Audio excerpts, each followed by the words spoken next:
Ibu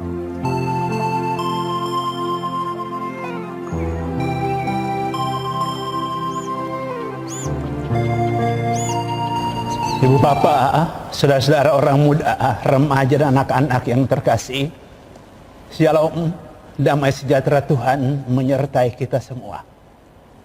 Hari ini, Jumat 10 April 2020 adalah hari Jumat Agung, saat di mana kita mengenang wafat Tuhan kita, Yesus Kristus. Saat ini, saat di mana kita akan membacakan bersama-sama, mendengarkan bersama-sama kisah sengsara Tuhan kita Yesus Kristus dari Injil Yohanes. Satu kisah sengsara yang panjang. Demi kepentingan agar video ini tidak terlalu panjang, saya akan membacakan bagian akhir dari kisah sengsara itu. Dari Injil Yohanes bab 19 ayat 1 sampai 42. Mari kita membuka renungan kita ini dengan tanda salib. Dalam nama Bapa dan Putra dan Roh Kudus. Amin. Inilah kisah sengsara Tuhan kita, Yesus Kristus. Pilatus mengambil Yesus dan menyuruh orang menyesal dia. Prajurit-prajurit menganyam sebuah mahkota duri dan menaruhnya di atas kepalanya. Mereka memakaikan dia jubah ungu dan sambil maju ke depan, mereka berkata, "Salam hai Raja orang Yahudi." Lalu mereka menampar mukanya. Pilatus keluar lagi dan berkata kepada mereka, "Lihatlah, aku membawa dia keluar kepada kamu, supaya kamu tahu bahwa aku tidak mendapat kesalahan apapun padanya." Lalu Yesus keluar bermahkota duri dan berjubah ungu. Maka kata Pilatus kepada mereka, "Lihatlah manusia itu." Ketika imam-imam kepala dan penjaga-penjaga itu melihat dia, berteriaklah mereka, "Salibkanlah dia, salibkanlah dia." Kata Pilatus kepada mereka, "Ambil dia dan salibkan dia, sebab aku tidak mendapati kesalahan apapun padanya." Jawab orang-orang Yahudi kepadanya, "Kami mempunyai hukum dan menurut hukum itu ia harus mati, sebab ia menganggap dirinya sebagai anak Allah." Ketika Pilatus mendengar perkataan itu, bertambah takutlah ia. Lalu ia masuk pula ke dalam gedung pengadilan dan berkata kepada Yesus, "Dari manakah asalmu?" Tapi Yesus tidak memberi jawab kepadanya. Maka kata Pilatus kepadanya, "Tidakkah engkau mau bicara dengan aku? Tidakkah engkau tahu bahwa aku berkuasa untuk membebaskan engkau dan berkuasa juga untuk menyalibkan engkau?"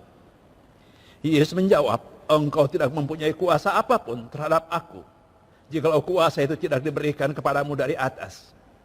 Sebab itu dia yang menyerahkan aku kepadamu lebih besar dosanya." Sejak itu Pilatus berusaha untuk membebaskan dia, tapi orang-orang Yahudi berteriak, "Jikalau engkau membebaskan dia, engkau bukan sahabat Kaisar. Setiap orang yang menganggap dirinya sebagai raja, ia melawan Kaisar." Ketika Pilatus mendengar perkataan itu, ia menyuruh membawa Yesus keluar, dan ia duduk di kursi pengadilan di tempat yang bernama Litostrotos, dalam bahasa Ibrani Gabata. Hari itu ialah hari persiapan Paskah, kira-kira jam 12. Kata Pilatus kepada orang-orang Yahudi itu, "Inilah rajamu." Maka berteriaklah mereka, enyakkan dia, salibkan dia." Kata Pilatus kepada mereka, "Haruskah aku menyalibkan rajamu?" Jawab imam-imam kepala, "Kami tidak mempunyai raja selain daripada Kaisar." Akhirnya Pilatus menyerahkan Yesus kepada mereka untuk disalibkan. Mereka menerima Yesus sambil memikul salibnya. Yesus pergi keluar ke tempat yang bernama tempat tengkorak, dalam bahasa Ibrani Golgota. Dan di situ ia disalibkan mereka, dan bersama-sama dengan dia disalibkan juga dua orang lain sebelah menyebelah. Yesus di tengah-tengah. Dan Pilatus menyuruh memasang juga tulisan di atas kayu salib itu, berbunyi, "Yesus orang Nazaret, Raja orang Yahudi." Banyak orang Yahudi yang membaca tulisan itu, sebab tempat di mana Yesus disalibkan letaknya dekat kota, dan kata-kata itu tertulis dalam bahasa Ibrani, bahasa Latin, dan bahasa Yunani. Maka kata imam kepala orang Yahudi kepada Pilatus, "Jangan engkau menuliskan Raja orang Yahudi, tapi bahwa ia mengatakan, 'Aku adalah Raja orang Yahudi.'" Jawab Pilatus, "Apa yang kutulis tetap tertulis." Sesudah prajurit-prajurit itu menyalibkan Yesus, maka mereka mengambil pakaiannya, lalu membaginya menjadi 4 bagian untuk tiap-tiap prajurit 1 bagian, dan jubahnya juga mereka ambil. Jubah itu tidak berjahit, dari atas ke bawah hanya satu tenunan saja. Karena itu mereka berkata, seorang kepada yang lain, janganlah kita membaginya menjadi beberapa potong. Tapi baiklah kita membuang undi untuk menentukan siapa yang mendapatnya. Demikianlah hendaknya supaya genaplah yang ada tertulis dalam kitab suci. Mereka membagi-bagi pakaianku di antara mereka, dan mereka membuang undi atas jubahku. Hal itu telah dilakukan prajurit-prajurit itu. Dan dekat salib Yesus berdiri ibunya dan saudara ibunya, Maria istri Klopas dan Maria Magdalena. Ketika Yesus melihat ibunya dan murid yang dikasihnya di sampingnya, berkata kepada ibunya, "Ibu, inilah anakmu." Kemudian katanya kepada murid-muridnya, "Inilah ibumu." Dan sejak saat itu murid itu menerima dia di dalam rumahnya. Sesudah itu, karena Yesus tahu bahwa segala sesuatu telah selesai, berkatalah ia, supaya genaplah yang ada tertulis dalam kitab suci, "Aku haus." Di situ ada suatu bekas penuh anggur asam. Maka mereka mencucukkan bunga karang yang telah dicerupkan dalam anggur asam pada sebatang hisop, lalu menghunjukkannya ke mulut Yesus. Sudah Yesus meminum anggur asam itu, berkatalah ia, "Sudah selesai." Lalu ia menundukkan kepalanya dan menyerahkan nyawanya.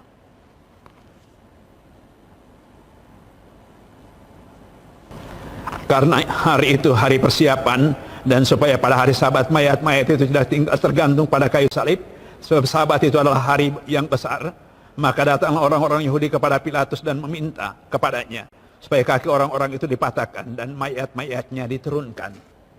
Maka datanglah prajurit-prajurit lalu mematahkan kaki orang yang pertama dan kaki orang yang lain yang disalibkan bersama-sama dengan Yesus. Tapi ketika mereka sampai kepada Yesus dan melihat bahwa ia telah mati, mereka tidak mematahkan kakinya. Tapi seorang dari antara prajurit itu menikam lambungnya dengan tombak, dan segera mengalir keluar darah dan air.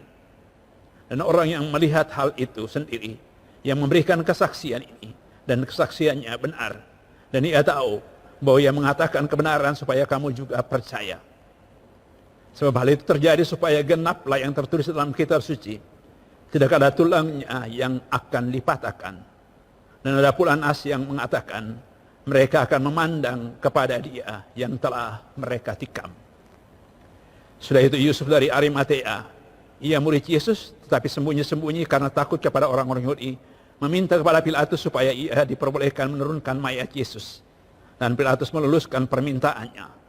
Lalu datanglah ia dan menurunkan mayat itu. Juga Nikodemus datang ke situ. Dialah yang mula-mula datang waktu malam kepada Yesus. Ia membawa campuran minyak mur dengan minyak gaharu, kira-kira 50 kati beratnya. Mereka mengambil mayat Yesus, mengapaninya dengan kain lenan, dan membubuhinya dengan rempah-rempah menurut adat orang Yahudi bila menguburkan mayat. Dekat tempat di mana Yesus disalibkan ada suatu taman, dan dalam taman itu ada suatu kubur baru yang di dalamnya belum pernah dimakamkan seseorang. Karena hari itu hari persiapan orang Yahudi, sedang kubur itu tidak jauh letaknya, maka mereka meletakkan mayat Yesus ke situ. Demikianlah kisah sengsara Tuhan kita, Yesus Kristus. Ibu bapak, saudara-saudara yang terkasih, itu bagian terakhir dari kisah sengsara Tuhan kita Yesus Kristus menurut Injil Yohanes. Hari ini kita di rumah kita masing-masing mengenang wafat Yesus. Tapi sebelum ia wafat, ia telah melewati proses yang tidak manusiawi, sangat tidak manusiawi. Kalau kita bisa menyebutnya biadab. Ia dihina, ia diolok-olok, ia ditampar, ia dipukuli, pakainya ditanggalkan, dipaku, disalib. Hukuman salib adalah hukuman penghinaan. Hukuman mati itu sendiri sesungguhnya adalah hukuman yang sangat buruk. Tapi ketika Yesus dihukum mati di salib, ia dihukum dengan perlakuan yang sangat hina. Hukuman yang dialami adalah hukuman yang terburuk hukuman yang terhina. Dan Yesus menerima itu semua. Tidak keluar satu kata pun yang mengungkapkan kemarahannya. Tidak ada sumpah serapah yang keluar dari mulutnya. Menarik, saat Yesus sudah meninggal, lambungnya ditikam dengan tombak. Dan dari lambung yang tertikam dengan tombak itu mengalir darah dan air.